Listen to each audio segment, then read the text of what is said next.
One और वन्य जीवों की प्रभावी सुरक्षा, संरक्षण तथा मानव वन्य जीव संघर्ष की सूचना मिलने के बाद मौके पर पहुंचने के लिए लगने वाले समय को कम करने के उद्देश्य से स्थापित वन नियंत्रण कक्ष का वन मंत्री ने किया उद्घाटन।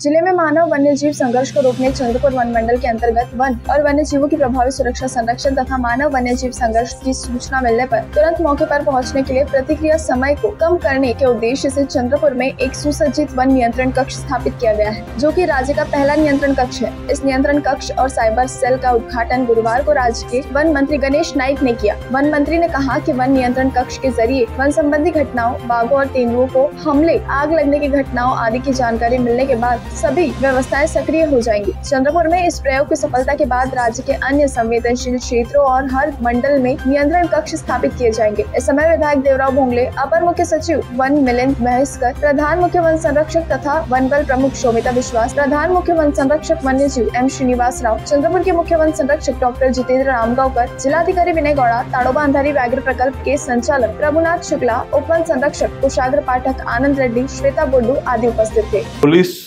डिपार्टमेंट जसं कंट्रोल रूम असतं तसं वन विभागाने सुद्धा कंट्रोल रूम या ठिकाणी चंद्रपूर फॉरेस्ट सर्कलला तयार केलेला आहे। या ठिकाणी होणाऱ्या सर्व घटनांची माहिती मिळाल्यानंतर इथून जवळपास असलेल्या सगळ्या यंत्रणा ऍक्टिव्ह करण्याचं काम इथून केलं जाईल आणि ह्या चंद्रपूरचा फॉरेस्ट सर्कलचा हा कंट्रोल रूम यशस्वी झाल्यानंतर महाराष्ट्राच्या ज्या ठिकाणी सेन्सिटिव्ह एरिया आहे,